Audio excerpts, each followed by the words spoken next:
Today, we're going to read a story and learn the signs for hot hippo. It's a lovely African story about why a hippo swims in the rivers, yet he still only eats the grass. I hope you enjoy. The sign for hot. You need a flat hand and you're going to place it at your forehead and just bring it across. Hot. For hippo, you need two closed hands. You're then going to place them on top of each other and then just open up like the hippo's mouth. Hippo. River. N hands this time. You're going to place them at your waist and then you're just going to wiggle like tracing a river. River. To look. Index working hand at the side of your eye and then you just move it forward. Look. If it's something in the sky, you can look up or down on the ground. Look. Fish. You need a working flat hand and then you're just going to place it at waist height and move and wiggle like a fish. Fish. For water, you need a cupped hand. You're then going to tip it over on the side of your cheek and then just go up and down. Water.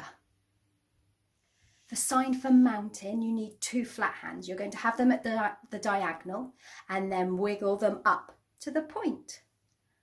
Mountain. God. The sign for God, you need a working index hand. You place it at the side of your head and then you're going to twist your wrist so it ends up pointing up to the sky. Your eyes will also look up too. God. To tell something or to say, index working hand at side of mouth moves forward. To speak. To tell. Animal. You need your working hand. If you get your middle and your ring finger down onto your thumb, and then as you can see, you've then got two little ears for your animal. For bird, you need open pinched hand. You're going to put it by the side of your face and move it up and down like the beak of a bird. Bird. For ant, we're going to make the letter shape A. So your supporting hand, we're going to stretch our thumb out, and with our working hand, we're going to point to our thumb. So that's the letter shape A. And then we're going to make a V hand. We're going to tip it over and wiggle like the ant's legs. Ants. To eat, you need a bunched hand. You're then just going to tap it twice by the side of your mouth. To eat. Now that you have learnt the signs, let's read and sign this lovely story together. Let's give it a go.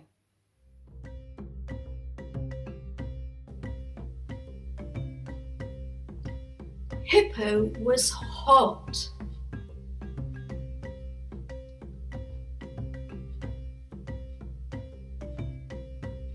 He sat on the riverbank and gazed at the little fishes swimming in the water.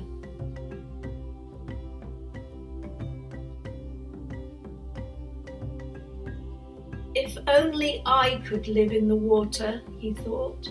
How wonderful life would be.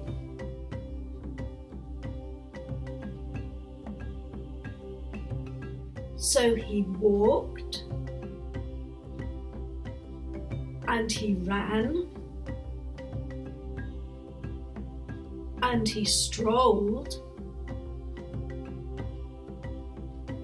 and he hopped, and he lumbered along until he came to the mountain where Ngai lived.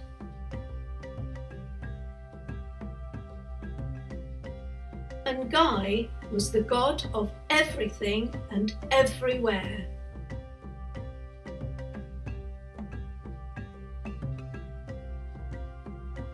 Ngai told the animals to live on the land and the fishes to live in the sea.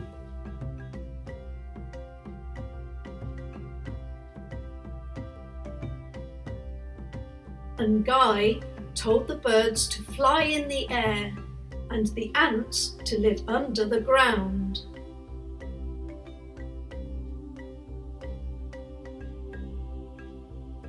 Ngai had told Hippo he was to live on the land and eat grass.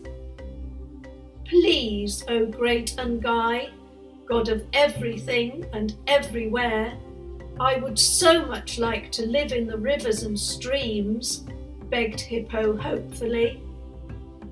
I would still eat grass. Aha! Thundered the voice of Ngai. So you say.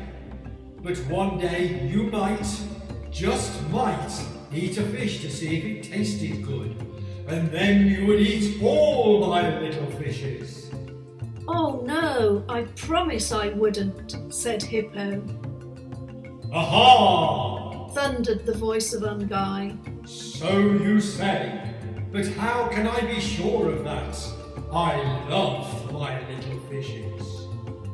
I would show you, promised Hippo. I will let you look in my mouth whenever you like to see that I am not eating your little fishes. And I will stir up the water with my tail so you can see I have not hidden the bones. Aha! Thundered the voice of Ngai. Then you may live in the water, but Hippo waited. But you must come out of the water at night and eat grass, so that even in the dark I can tell you are not eating my little fishes. Agreed? Agreed, sang Hippo happily.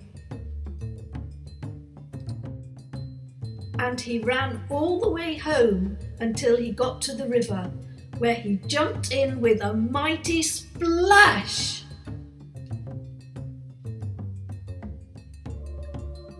And he sank like a stone because he couldn't swim.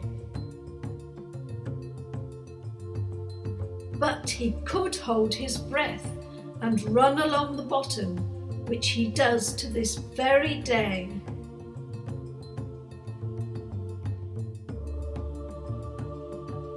And he stirs up the bottom by wagging his little tail, so that Ngai can see he has not hidden any fish bones.